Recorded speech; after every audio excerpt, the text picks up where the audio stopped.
என்னன்னு சொன்னா, ஒரு மாணவன் பாடசாலைக்கு போறாரு. சரியா?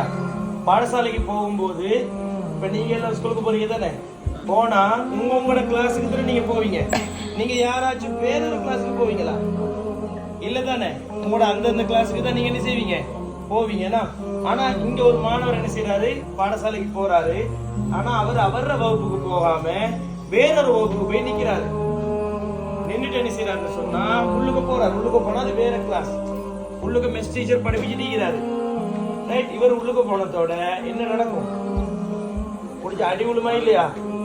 அடிக்கிறாரு போட்டு. சரி, அடிச்சுட்டு சொல்றாரு, இவ்வளவு மடையன் ஆயிக்கிறா நீ, சொந்த வகுப்பு எதுன்னு தெரியாம என்ன செய்யற நீ ஸ்கூலுக்கு வாரன்னு சொல்லி அடிக்கிறாரு. அடிச்சதோட அவளுக்கு அவமானமா இல்லையா? அவமானத்தோட ஆள் என்ன செய்யறாரு, வெளியில போயிட்டு ஒரு மரத்தை கீழே இருந்து ஃபுல்லா சிந்திக்கிறாரு. அழுது அழுது சிந்திக்கிறாரு. இதனால கவலோடு வருங்க, மானம் போச்சே. சோ அழுது அழுது அழுது சிந்திக்கிறாரு.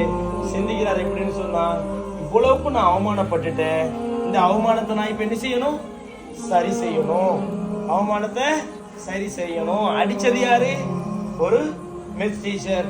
இந்த மெஸ் டீச்சரை கையால என்ன செய்யணும், நான் பரிசு வாங்கணும். மெஸ் டீச்சர் கையால பரிசு, மெஸ் டீச்சர் கையால என்ன செய்யணும், பரிசு வாங்கணும்னு சொல்லி போட்டு இவர் ஆர்வத்தோடு படிக்க ஆரம்பிக்கிறார். பாருங்க இந்த அளவுக்கு மடையன்.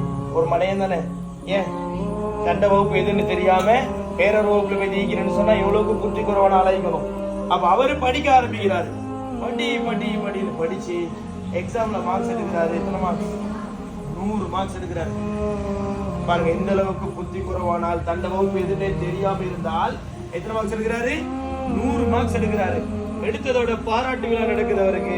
அப்ப பாராட்டி அவங்களுக்கு என்ன செய்யறாங்க, மாலை ஒண்ணு போடுறாங்க, மெடல் ஒண்ணு போடுறாங்க. போட்டுட்டு அந்த சேர் சொல்றாரு, இவர் நல்ல கெட்டிக்காரன். அவர் தான் அடிச்சதும். சரியா? இவர் நல்ல கெட்டிக்காரன். இவர் இன்ஷா அல்லாஹ் எதிர்காலத்துல உலகம் போற்றும் ஒருத்தரா என்ன செய்வாரு, வருவாருன்னு அவர் விஷ் பண்றாரு. அவரும் அதே போல உலகம் போற்றும் ஒரு சயின்டிஸ்ட் ஆவாராரு. அது மட்டும் இல்லாம இந்திய நாட்டுக்கே ஒரு ஜனாதிபதியா வராரு. அவர் தான் யாரு? அப்துல் கலாம். அப்ப பாருங்க, அவர் சின்ன வயசுல அவர வகுப்பு எதுன்னு தெரியாம வேறொரு வகுப்புக்கு போயிட்டு அடிவாங்க. ஒரு மனுஷன் தான் சிந்திச்சதால எந்த அளவுக்கு போனாரு, உலகம் போற்ற அளவுக்கு அவர் என்ன செய்யறாரு, போறாரு. அது மட்டும் இல்ல, இப்ப ஆள் மௌத்து கபருக்குள்ள இருப்பாரு. ஆனா அவர் பேர் இன்னும் என்ன செய்யப்படுது, பேசப்படுது. உலகம் அழியிற வரைக்கும் வரப்பது என்ன செய்வாங்க, எல்லாரும் பேசுவாங்க. ஏன் அந்த அளவுக்கு சாதனை செஞ்சுட்டு போயிருக்காரு.